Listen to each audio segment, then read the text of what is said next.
Hello students, আশা করি আপনারা সবাই ভালো আছেন। ইউনিক স্কুলিং এর ডিফারেনশিয়াল ক্যালকুলাস সিরিজের আজকের পর্বে আপনাদেরকে স্বাগতম। স্টুডেন্টস, আমরা বিগত লেকচারে টোটাল ডেরিভেটিভের থিওরিটিক্যাল অ্যানালাইসিস দেখেছি। টোটাল ডেরিভেটিভ কি মিন করে, কিভাবে আমরা এটি নির্ণয় করতে পারি সেটি আমরা দেখেছি। আজকে আমরা টোটাল ডেরিভেটিভের উপর কিছু বিশেষ এক্সাম্পল অ্যান্ড সলিউশন করব। ইনশাআল্লাহ আজকের লেকচারের মাধ্যমে টোটাল ডেরিভেটিভ আপনাদের একদম ক্লিয়ার হয়ে যাবে। তো চলুন শুরু করা যাক।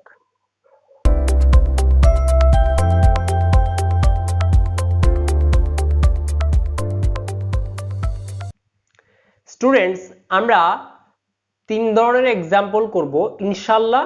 এই তিন ধরনের এক্সাম্পলের মাধ্যমে টোটাল ডেরিভেটিভের যত ধরনের প্রবলেম আসতে পারে আমাদের সব ক্লিয়ার হয়ে যাবে। তো আমরা ফার্স্ট অফ অল যে এক্সাম্পলটা আমরা নিয়েছি সেটি হচ্ছে z ইকুয়াল টু দেওয়া আছে x square plus 3xy plus 5y square, আবার x ইকুয়াল টু দেওয়া আছে sin t এবং y ইকুয়াল টু দেওয়া আছে cos t। তাহলে আমরা এখানে কি দেখতে পাচ্ছি?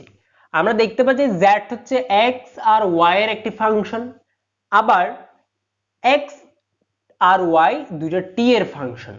তো আমরা দেখেছিলাম একটা ফাংশন যদি দুইটা চলকের হয়, আবার ওই দুটো চলক অন্য একটা চলকের ফাংশন হয়, তখন আমাদের এইগুলোকে বলছিলাম কম্পোজিট ফাংশন। z হচ্ছে কম্পোজিট ফাংশন। তো আমরা সেক্ষেত্রে বলেছিলাম টোটাল মানে হচ্ছে আমরা ডিরেক্ট t এর রেসপেক্টে z এর কি করব, t এর একদম শেষের চলকের মাধ্যমে আমরা z এর যখন ডেরিভেটিভ নির্ণয় করব সেটি হচ্ছে আমাদের টোটাল ডেরিভেটিভ। তো সেখানে আসতে হলে আমাদেরকে একবার x আসতে হবে, t থেকে x আসতে হবে, x থেকে z এ আসতে হবে, t থেকে y তে আসতে হবে, y থেকে z এ আসতে হবে। তো আমরা এই z এর টোটাল ডেরিভেটিভটা কিভাবে ডিফাইন করব সেটা কিন্তু আমরা বিগত লেকচারে আলোচনা করেছি। তো অবশ্যই আপনারা আমাদের বিগত লেকচারটা দেখে আসবেন। তো ফার্স্ট অফ অল আমরা টোটাল ডেরিভেটিভটা আমরা ডিফাইন করব। z এর কে আমরা t এর রেসপেক্টে কি করছি, আমরা ডিফারেন্সিয়েট করছি। তাহলে z হচ্ছে ইনডিরেক্টলি কয়টার উপর ডিপেন্ড করতেছে? একটার উপর, জাস্ট অনলি t। ইনডিরেক্টলি একটা, ডিরেক্টলি দুইটার উপর, ইনডিরেক্টলি একটার উপর। আমরা বলছি একটার উপর যদি ডিপেন্ড করে তাহলে সেক্ষেত্রে আমাদের অর্ডিনারি কোএফিসিয়েন্ট আসে নাকি পার্শিয়াল, ডি নাকি ডেল্টা? অবশ্যই ডি। তো আমরা এটাকে লিখবো dz dt। এই যে এটা হচ্ছে আমার t এর সাপেক্ষে z এর টোটাল ডেরিভেটিভ। আমাদের যদি এখানে কিন্তু যদি ধরেন xy আবার t1 t2 দুইটার হইতো, তখন কিন্তু আমাদের এখানে ডেল ইউজ করতাম। ডেল কেন ইউজ করতাম? যা কেননা তখন z ইনডিরেক্টলি দুইটার উপর ডিপেন্ড করতেছে, কিন্তু এখন ইনডিরেক্টলি একটার উপর ডিপেন্ড করতেছে। তো এখন আমরা dz dt ইকুয়াল টু কি হবে? তো আমরা ফার্স্টে t থেকে x এ আসবো, মানে t থেকে x কে t এর সাপেক্ষে ডিফারেন্সিয়েট, আবার z কে x এর সাপেক্ষে ডিফারেন্সিয়েট। তাহলে x কে যখন t এর সাপেক্ষে ডিফারেন্সিয়েট করব তখন কি d নাকি ডেল্টা? d। তাহলে আমরা লিখতে পারি dx dt, যেহেতু একটার উপর ডিপেন্ড করতেছে অনলি। তারপরে কিন্তু z x y এর ক্ষেত্রে দুইটার উপর ডিপেন্ড করতেছে, সেজন্য আমরা লিখব del x del t, sorry del z del x। কেন হবে কি del x প্লাস, এটা হচ্ছে x এর সাপেক্ষে আমরা কি করলাম, পার্শিয়াল ডেরিভেটিভ নির্ণয় করলাম। এখন হচ্ছে y এর সাপেক্ষে, তাহলে হবে del z del y dy dt। এবার আমরা এখানে প্রত্যেকটা টার্মের গুলো আমরা বের করে নিয়ে জাস্ট এখানে বসাই দিব। তো first of all del z del x। So first of all আমরা যদি x এর সাপেক্ষে z এর পার্শিয়াল ডেরিভেটিভটা নির্ণয় করি তাহলে আমার কি আসবে? তাহলে প্রথমে আসবে 2x, আর এখানে y কনস্ট্যান্ট, তাহলে হবে 3y প্লাস 3y প্লাস এই যে 5y স্কোয়ার, yটাকে তো আমরা কনস্ট্যান্ট ধরেছি, তাহলে সেই ক্ষেত্রে এটা 0 হয়ে যাবে। তাহলে 2x প্লাস 3y, আর x কে যদি t এর সাপেক্ষে করি, x ইকুয়াল টু হচ্ছে sin t, তাহলে t এর সাপেক্ষে করলে আমার কি আসবে? cos t। আবার del z del y বের করব, y এর সাপেক্ষে এটা 0 হয়ে যাবে, এটা হবে 3y, আর সরি 3x y সঙ্গে y টা 1 হয়ে যাবে আর x থাকবে 3x থাকবে আর 5y করলে 2y মানে 10y হবে তাহলে আলটিমেটলি আমরা পাবো 3x plus 10y আর dy dt y হচ্ছে cos t cos t কে করলে আমার কি হবে minus sin t এই যে চলে আসছে এটাই হচ্ছে আমাদের t এর সাপেক্ষে z এর টোটাল ডেরিভেটিভ সো আশা করি আপনারা এটা বুঝতেন আমরা এখানে আরেকটা एग्जांपल নিয়েছি দেখেন z equal to দেওয়া আছে x² plus 2xy plus 4y square y equal to দেওয়া আছে e to the power ax তাহলে এখানে দেখতে পাচ্ছি z টা x আর y এর দুইটা ফাংশন x আর y এর দুইটা ফাংশন আবার y টা x এর ফাংশন তো এখানে খেয়াল করেন x কিন্তু কারো ফাংশন নয় তাহলে আমি কিন্তু এখানে আমরা কি করেছি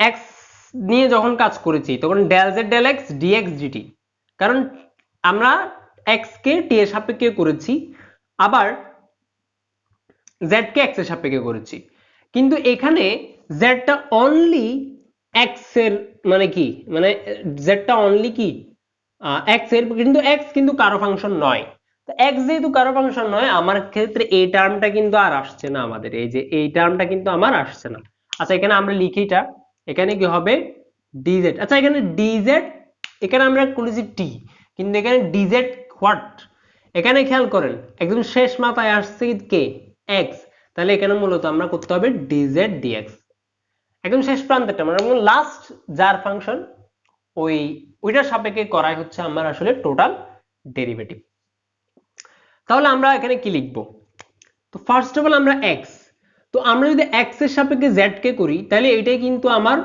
কি হয়ে যাবে তাহলে এখানে কিন্তু z টা দুইটার ফাংশন সেজন্য আসবে del z del x তো এখানে কি dx x কে আবার করতে হবে না কারণ x কারো ফাংশন নয় তাহলে আমার এই ক্ষেত্রে কিন্তু কি x কে আবার কারোর সাপেক্ষে করতে হচ্ছে না তাহলে জাস্ট অনলি এটা থাকবে y এর ক্ষেত্রে কি হবে del z del y এটা ঠিক থাকবে কিন্তু এখানে y টা হচ্ছে x এর ফাংশন সেজন্য আমার y কে কিসের সাপেক্ষে করতে হবে x এর সাপেক্ষে করতে হবে এই তো হয়ে গেছে এখন এটার মান করে ফেলবো x এর সাপেক্ষে এটা করলে কত হবে 2x আর এটা হবে 2y এটা 0 হয়ে যাবে plus del z del y y এর সাপেক্ষে যদি করি আমরা এটা 0 হয়ে যাবে আর এটা হবে 2 সরি একে কিন্তু 2 হ্যাঁ এটা 2x 2y হবে আর এটা এখানে কি হবে y টা 1 হয়ে যাবে 2x থাকবে 2x প্লাস 4y এসে করলে 8y হবে ইনটু dy dx y কে x এর সাপেক্ষে করতে হবে y equal to e to the power x তাহলে এটাকে করলে কি হয় আমার a e to the power x এটাই হচ্ছে আমাদের কি z এর টোটাল ডেরিভেটিভ কার সাপেক্ষে উইথ রেসপেক্ট টু s তো আশা করি আপনারা এখানে কোনটা বসাবেন এই জিনিসটা বুঝতে পেরেছেন মানে আমরা দেখব একটা আরেকটা মানে দেখব যে প্রথম যে ফাংশনটা ফাংশন দেওয়া হয়েছে সেটা কয়টার ফাংশন আবার ওই চলকগুলো ওই ভেরিয়েবলগুলো আবার কাদের ফাংশন এগুলো বুঝে আমরা এখানে এটা যদি আমরা বসাইতে পারি এটা যদি স্ট্রাকচার করতে পারি ইজিলি আমরা এগুলো বের করে নিতে পারবো তো এসবার স্টুডেন্ট আমরা একটা রিয়েল লাইফ বেসড একটা প্রবলেম নিব তো চলুন নেওয়া যাক স্টুডেন্টস আমরা এবার যে প্রবলেমটা নিয়েছি সেটা দেখুন কি বলছে the altitude of a right circular cone is 15 inch and is increasing at 0.2 inch per minute the radius of the base is 10 inch and is decreasing at 0.3 inch per minute how fast is the volume changing অর্থাৎ আমাদের বলছে যে একটি বৃত্তাকার সমকোণকের high altitude দেওয়া আছে হ্যাঁ উচ্চতা আর কি হ্যাঁ 15 ইঞ্চি এবং আমার বেস দেওয়া আছে 10 ইঞ্চি আর আমাদের অ্যালটিটিউডটা বলতেছে এত 0. প্রতি মিনিটে 0.2 ইঞ্চি করে বৃদ্ধি পাচ্ছে কোন একটা বৃদ্ধি পাচ্ছে উপরের দিকে আর এদিকে ডিক্রিজিং কে বেজের রেডিয়াসটা তোমার আস্তে আস্তে হ্রাস পাচ্ছে তাহলে বেজ হ্রাস পাচ্ছে এদিকে উপরে মানে এদিকে চিকন হচ্ছে এদিকে বাড়তেছে তাহলে আলটিমেটলি ভলিউমটা চেঞ্জ হচ্ছে না এই কত ফাস্ট হচ্ছে মানে এটার চেঞ্জিং রেটটা আমাদের কি করতে হবে, বের করতে হবে। তো এখানে খেয়াল করুন আমাদের কি বের করতে হবে, বি এর পরিবর্তন উইথ রেসপেক্ট টু হোয়াট, যেহেতু ফার্স্ট বলছে অর্থাৎ টাইমের রেসপেক্টে। ওকে, আমাদের যেটা বের করতে হবে টি এর রেসপেক্টে আমার ভলিউমটা কি পরিমাণ বৃদ্ধি পাচ্ছে সেটা। তো এখানে খেয়াল করেন আমরা জানি একটা সমবৃত্তাকার কোণের ভি ইকুয়াল টু হচ্ছে 1/3 পাই আর স্কয়ার এইচ, তাই না? তো আর তার মানে ভি হচ্ছে দুইটার চলক, হ্যাঁ, আর আর এইচ, সরি দুইটা চলকের ফাংশন, দুইটা ভেরিয়েবলের ফাংশন, সেটা হচ্ছে আর আর এইচ। তাহলে ভি হচ্ছে আর এবং এইচ এর ফাংশন। আবার এখানে কিন্তু বলছে এই যে আর আর এইচ এই দুইটা টি এর ফাংশন, কারণ এদের কি হচ্ছে, এটার হারটা দেওয়া আছে, চেঞ্জিং রেটটা দেওয়া আছে, তাহলে আর এরা আবার টি এর ফাংশন আমরা বলতে পারি। তাহলে আমাদেরকে আসলে আলটিমেটলি টি এর সাপেক্ষে বি অর্থাৎ টোটাল ডেরিভেটিভটা কি করতে হবে, নির্ণয় করতে হবে। তো খেয়াল করেন D V V by D T equal to কি হবে, আমরা ফার্স্টে ভি কে আর এর রেসপেক্টে করব, তাহলে ভি তো দুইটা ভেরিয়েবলের ফাংশন, তাহলে ডেল নাকি ডেল্টা, সরি ডেল্টা নাকি ডি, যেহেতু এটা দুইটা ফাংশন সেজন্য আসবে পার্শিয়াল, মানে ডেল ভি ডেল আর। আর আর কে আবার কি হিসাবে করব, টি এর সাপেক্ষে, এখন আর তো একটার উপর ডিপেন্ড করতেছে টি, তাহলে আসবে D R DT plus del V del H আর হবে ডিএইচ ডিটি। এবারে আমরা মানগুলো বসাই দেব। আচ্ছা, ভি কে যদি ভি ইকুয়াল টু 1/3 পাই আর স্কয়ার এইচ, তাহলে আমি যদি আর এর রেসপেক্টে এটাকে কি করি, ডিফারেন্সিয়েট করি, এখানে পাই/3 টা ধ্রুবক, এখানেও এটা আসবে, পাই/3 টা আমরা কমন নিয়ে ফেলতে পারি, তাহলে আর থাকবে আর স্কয়ার এইচ।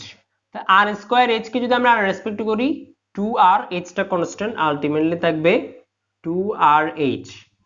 আর dr/dt এটার মান কত দেওয়া আছে, অর্থাৎ r/dt মানে কি, আর এর চেঞ্জিং রেট, আর এর চেঞ্জিং রেট কত, ইনক্রিজিং এট 0.2 মানে plus 0.2 plus del V del H, R square H কে যদি আমি এইচ এর রেসপেক্টে ডিফারেন্সিয়েট করে, এখন তো পাই/3 কমন নিয়ে ফেলছি, আমাদের পাই/3 হিসাব নাই, আর এর স্কয়ার এইচ কে করলে কি হবে আর স্কয়ার অনলি, কারণ এইচ কে করলে 1 হয়ে যাবে, আরটা কনস্ট্যান্ট। আর dh/dt কত দেওয়া আছে, এখানে বলছে ডিক্রিজিং এট 0.3, তো আশা করি বুঝতে পেরেছেন। এরপরে পাই/3 এখানে মানগুলো পাচ্ছি, আর এর মান হচ্ছে 10, এইচ এর মান হচ্ছে কত 15 ইন্টু 0.2 মাইনাস আর এর মান হচ্ছে কত 10 স্কয়ার ইন্টু 0.3। আলটিমেটলি আমার এই মানটা যত হবে তার অর্থ হচ্ছে তত রেটে আমার ভলিউমটা চেঞ্জ হচ্ছে, কারণ আমার বেসের যে রেডিয়াস এটাও একটা নির্দিষ্ট রেটে হ্রাস পাচ্ছে, আবার হাইটটা উপরের দিকে নির্দিষ্ট রেটে বৃদ্ধি পাচ্ছে। সো আলটিমেটলি আমরা টোটাল ভি এর যে চেঞ্জিং রেট সেটা আমরা ইজিলি বের করতে পারি। টোটাল ডিফারেন্সিয়ালের মাধ্যমে আমরা নির্ণয় করি জাস্ট পরিবর্তন, টোটাল পরিবর্তন, একটা ফাংশন দুইটা ভেরিয়েবলের ফাংশন, ওই দুইটা ভেরিয়েবল যখন চেঞ্জ হবে তখন ওই ফাংশনের টোটাল পরিবর্তনটা কত সেটা আমরা টোটাল ডিফারেন্সিয়ালের মাধ্যমে বের করি, সেটা আমরা বিগত লেকচারগুলোতে করেছি। আর চেঞ্জিং যে রেট অর্থাৎ পরিবর্তনের হার সেটা আমরা বের করব এই যে টোটাল ডেরিভেটিভের মাধ্যমে। তো দুইটা টপিকই আসলে খুবই গুরুত্বপূর্ণ। তো আশা করি আপনারা আমার এই লেকচারের মাধ্যমে বিষয়টা বুঝতে পেরেছেন। আর কোনো বিষয় থাকলে না বুঝেন তাহলে আমাদেরকে অবশ্যই কমেন্টে জানাতে পারেন। অবশ্যই আমাদের সাবস্ক্রাইব এবং বেল আইকনে ক্লিক করে আমাদের সাথে থাকবেন। তো ততক্ষণ ভালো থাকবেন। আসসালামু আলাইকুম।